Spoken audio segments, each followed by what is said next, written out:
जय जय जय जय जय भीम, जय जय जय जय जय भीम। सभी साथियों को क्रांतिकारी जय भीम और बाबा साहब के 133वें जन्मदिन की बहुत लाख लाख बधाई हो। और मैं बाबा साहब के बारे में सिर्फ 3 बातों पे बात करना चाहूंगा जो हमारे समाज को समझाने के लिए और आईना दिखाने के लिए कहने जा रहा हूं। बाबा साहब के बारे में सभी को पता है और बाबा साहब की जो जीवनी है सभी को पता है, लेकिन उसको अपने जीवन में धारते नहीं है और उसके बारे में सोचते नहीं है कि बाबा साहब कैसे कैसे परिस्थितियों से निकल के सामने आए हैं और जो हमारा समाज है उससे प्रेरित नहीं होता। ऐसे ही एक बार बाबा के जीवन की स्कूल की घटना है, उसमें कुछ अंग्रेज स्कूल में आए वहां की स्थिति देखने के लिए और बच्चों से एक क्वेश्चन पूछा कि बच्चों सबसे दूर चीज कौन सी है। तो बच्चे ने एक सवाल उठाया, किसी ने बोला कि सूरज दूर है, किसी ने बोला चंद्रमा दूर है, किसी ने बोला दिल्ली दूर है। तो जब बाबा साहब ने हाथ उठाया तो उसने बोला कि वो जो मटका रखा ना वो मुझसे बहुत दूर है। तो अंग्रेज ने बोला वो कैसे, कि मैं उस मटके को देख तो सकता हूं पर मैं छू नहीं सकता। तो ये सोचने की बात है कि हमारे बाबा साहब किन परिस्थितियों से निकलकर और कहां पे कैसे आपको समाज दिया है, बराबर का दर्जा दिया है। तो मेरा कहने का भाव ये है कि जो लोग पूजने की बात करते हैं, सॉरी मैं बोल रहा हूँ कि वो गलत है। पूजने नहीं, पढ़ना चाहिए, बाबा साहब को पढ़ना चाहिए।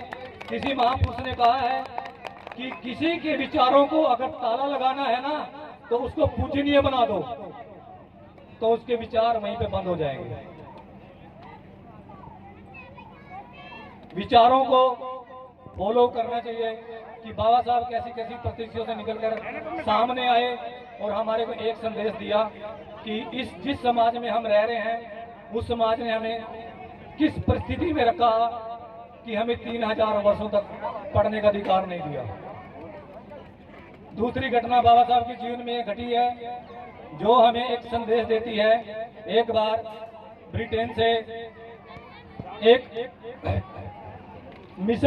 कमीशन आया देखने के लिए कि भारत में क्या हो रहा है।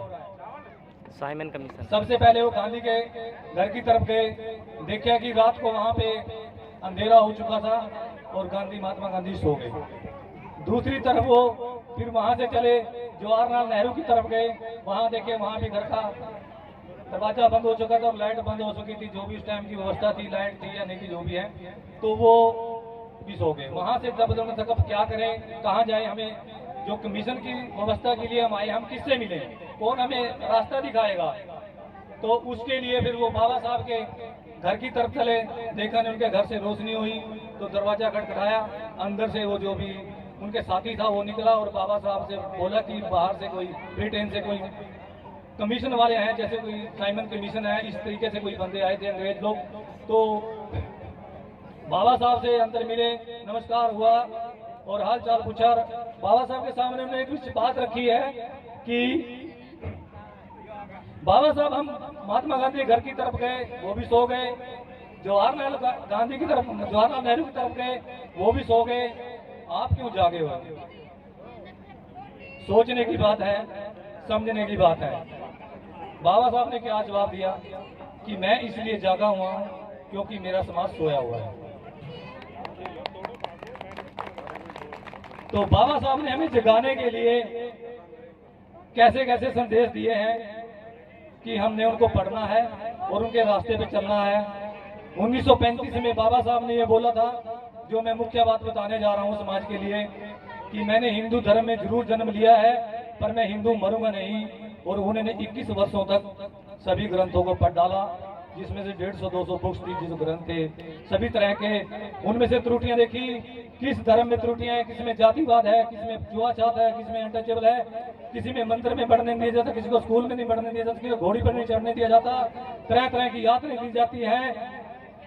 और उस परिस्थिति को देखते हुए बाबा साहब ने जब पढ़ा कि मुझे किस रास्ते पे जाना चाहिए, मैंने अपने समाज को कौन सा रास्ता दिखाना चाहिए, तब बाबा साहब बुद्ध के धम्म की तरफ गए और जाते जाते हमें बुद्ध का धम्म दे के गए।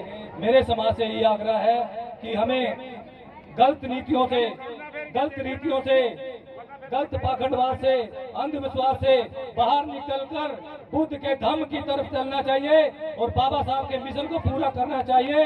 और ज्यादा से ज्यादा संख्या में 18 मार्च 1956 को जो बाबा साहब ने आगरा में अपना अंतिम भाषण दिया था, उसके उपलक्ष्य में हर साल वहाँ पे बुद्ध धम्म का कारवां निकलता है और हर साल ज्यादा से ज्यादा संख्या में निकलकर बुद्ध कारवां में शामिल होना चाहिए और बाबा साहब के तंबू का बम्बू बनने के लिए तत्पर तैयार रहना चाहिए।